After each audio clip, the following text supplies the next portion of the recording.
आज हम जानेंगे वाउचर्स के बारे में। Optional voucher, post dated voucher, फिर है आपका मेमोरेंडम वाउचर। तो ऑप्शनल वाउचर का यूज़ हम किस लिए करते हैं? ये एक ऑप्शनल वाउचर होता है, is not a regular voucher. This voucher activate F11 features. तो हम इस वाउचर को एक्टिवेट करने के लिए हमें F11 फीचर्स में जाना होगा, वहाँ से हम इसको क्या करेंगे, एक्टिवेट कर लेंगे। ऑप्शनल वाउचर जो वाउचर होता है जो कि ये खुद से नहीं होता है यहाँ पे, जैसे by default voucher F4, Contra voucher, payment voucher, सारे वाउचर होते हैं। मैंने आगे बताया था आप लोगों की वाउचर टाइप भी हम क्रिएट कर सकते हैं जिसमें कि हम नया वाउचर बना सकते हैं। लेकिन हमें जब ये वाले वाउचर चाहिए हैं जो ऑप्शनल की एंट्री के लिए होते हैं, तो हम इसके लिए कहाँ जाना पड़ता है, हमें F11 फीचर्स में जाना पड़ता है। वहाँ से हम क्या कर सकते हैं, इन वाउचर को यूज़ कर सकते हैं। ये वाउचर क्या होते हैं, रेगुलर वाउचर के अलावा टैली में यूज़ किए जाते हैं। ठीक है, फिर होता है आपका पोस्ट डेटेड वाउचर। तो पोस्ट डेटेड वाउचर कौन सा वाउचर होता है? जब हमें एंट्री करते हैं तो पोस्ट डेटेड वाउचर में करते हैं, और इसे भी एक्टिवेट करने के लिए हमें कहाँ जाना पड़ता है, F11 फीचर में। जब हम किसी भी लोन के ट्रांजेक्शन को एडवांस में पे कर देते हैं, लेकिन टैली तब तक एंट्री नहीं करता जब तक कि वो डेट सेम डेट ना आ जाए। तो हमें इस प्रकार की एंट्री करने के लिए हमें पोस्ट डेटेड वाउचर का यूज़ करना होता है। जो लोन ट्रांजेक्शन होते हैं, है ना, उनके लिए हम पोस्ट डेटेड वाउचर का यूज़ करते हैं। इसकी शॉर्टकट है कंट्रोल के साथ T। जब हम एक्टिवेट कर लेंगे, अकाउंटिंग वाउचर में आएंगे, तब हम इस ऑप्शन को चलाएंगे। फिर है आपका मेमोरेंडम वाउचर। तो मेमोरेंडम वाउचर कौन सा वाउचर है, जिसमें हम कैश मेमो की एंट्री करते हैं। कैश मेमो की एंट्री तो करते हैं, लेकिन ये वाउचर कैसा वाउचर होता है जिसका यूज़ प्रॉफिट एंड लॉस आपकी रिपोर्ट में कोई असर नहीं पड़ता, क्योंकि ये क्या होता है, इज़ अ मेमो वाउचर, मतलब एक स्मारक बही होती है जो कि हमारे द्वारा तैयार की जाती है। हमारी कुछ स्टॉक या एंट्रीज वगैरह होती हैं जिनका हमें लेखा कहीं नहीं करना पड़ता है, या फिर मान लो ड्राइंग वगैरह, इन सब के लिए हम क्या रख सकते हैं, मेमोरेंडम वाउचर, कि हमने कौन से लेन देन हमें करना है, क्या नहीं करना है, इन सब की जानकारी के लिए हम रखते हैं मेमोरेंडम वाउचर। अब हम इसको एक्टिवेट कैसे करते हैं और इनकी एंट्री कैसे करते हैं, इसको सीखने के लिए हमें कहाँ जाना पड़ेगा, टैली में। तो हम क्या करेंगे, अब टैली में जाएंगे। ये देखिए हम टैली की विंडो में वापस आ गए हैं। अब हमें इसमें वर्क करने के लिए क्या करना पड़ेगा, F11 फीचर्स में जाते हैं। F11 फीचर्स में जाने के बाद हमें कहाँ जाना पड़ता है, अकाउंटिंग फीचर्स में, जहाँ पे हम एंटर करते हैं। एंटर करने के बाद हमें यूज़ रिवर्सिंग जनरल, ये वाला ऑप्शन आपका क्या है, देखो यस है ऑप्शन ऑलरेडी, क्योंकि हमने आपको सिनेरियो बताया था, तो सिनेरियो में ये ऑप्शन यस हो गया था। तो हमारे ये ऑप्शन यस है, हम इसको एक्सेप्ट करा लेते हैं। हमने इसको एक्सेप्ट करा लिया, इसके बाद हम एस्केप की दबाते हैं। अब हमें एंट्री करने के लिए कहाँ जाना पड़ेगा, अकाउंटिंग वाउचर में। तो देखिए आपके यहाँ पे क्या है, आपका ऑप्शनल वाउचर शो हो रहा है नीचे।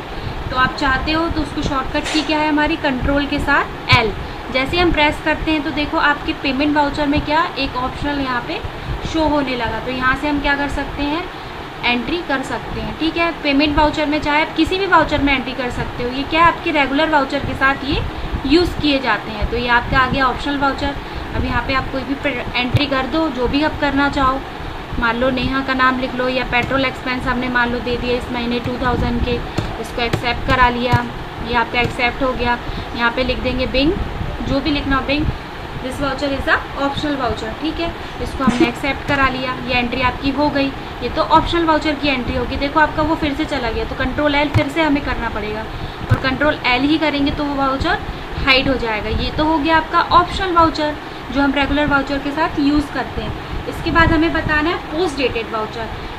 पोस्ट डेटेड वाउचर के लिए आप देख रहे हैं हम बटन बार में दिया हुआ है, या तो कंट्रोल T प्रेस करो या बटन बार से पोस्ट डेटेड आप कर सकते हो। तो हम यहाँ पे कंट्रोल T कर लेते हैं। अभी इसके लिए हमें मान लो कोई दूसरे वाउचर में एंट्री समझना चाहते, दूसरे वाउचर में समझ लो। जैसे मान लो हमने F6 प्रेस किया यहाँ पे, तो F6 प्रेस करके आप कर सकते हो यहाँ पे एंट्री। और यदि नहीं करना है आपको, पेमेंट में ही करना है, तो आप पेमेंट में कर सकते हो एंट्री, कोई दिक्कत नहीं रहेगी पेमेंट में एंट्री करने के लिए। तो पेमेंट में एंट्री करना चाहते हो तो आप यहाँ पे कर सकते हो। ठीक है, या फिर हम F6 प्रेस कर लेते हैं या पेमेंट में कर देते हैं एंट्री। तो पोस्ट डेटेड की हमने कर दी। मान लो हमें अमाउंट प्राप्त हुआ कहीं से भी मिला, या किसी ने भी अपन को पे कराया, तो हम यहाँ पे एंटर करते हैं। डेप्रिसिएशन का नहीं, अपन कुछ और रखते हैं।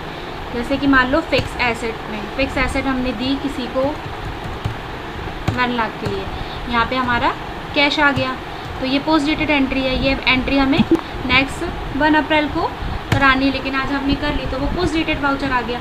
अब मान लो हम यहाँ पे डेट चेंज करते हैं, F2 हमने डेट चेंज कर ली और यहाँ पे हमने क्या रख लिया 1 अप्रैल लिख लिया, लेकिन यहाँ पे 31 मार्च को क्या हो रहा है आपका फाइनेंशियल अलग हो रहा है, तो ऑल्ट F2 से आप डेट चेंज कर लो यहाँ पे 1 अप्रैल से 31 मार्च। अब चाहो तो आप यहाँ पे डेट चेंज कर सकते हो, तो यहाँ पे आप रख लोगे 1 अप्रैल रख लो यहाँ पे, ठीक है। यहाँ पे हमने रख लिया 1 अप्रैल, तो यहाँ पे 1 अप्रैल आ गया आपका 2006। अब हम पोस्ट डेटेड वाउचर की एंट्री सही करने के लिए कंट्रोल T में रहेंगे, या फिर वो जैसे नेक्स्ट डे आता है तो वो एक्टिवेट ऑलरेडी हो जाता है। तो हमने क्या सीखा, ये पोस्ट डेटेड वाउचर में एंट्री करना।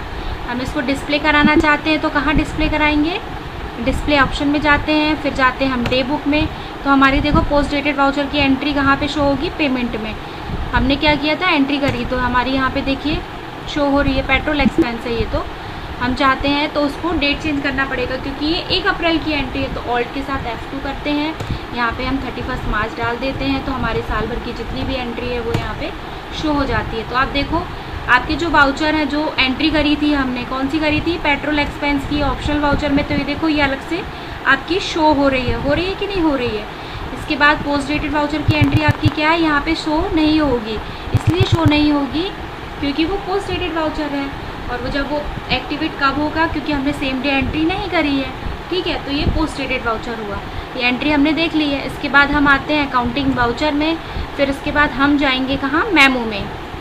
हमें सीखना है मेमोरेंडम वाउचर। तो मेमोरेंडम वाउचर का यूज़ किस लिए करते हैं हम, कैश मेमो का यदि हमें रखना है तो इसका हमें रिपोर्ट्स में कोई असर नहीं पड़ता, ये तो मैंने बताया ही था। हम इसको यूज़ कर सकते हैं, मान लो डेप्रीशिएशन हम करना चाहते हैं, तो डेप्रीशिएशन हमने रख लिया 2000, जितना भी हमें अमाउंट रखना हो, तो हमने मेमो के लिए रख लिया कि हमें इतना देना है, अपने एसेट्स में लगेगा। इसको कैश हमने ये रख लिया कि हमें ये करना है, तो ये मेमो के ऊपर आ गया। अब इसको यदि आप शो कराना चाहते हो तो डिस्प्ले में जाके आप देखोगे, डे बुक में ऑल्ट के साथ F2 करोगे।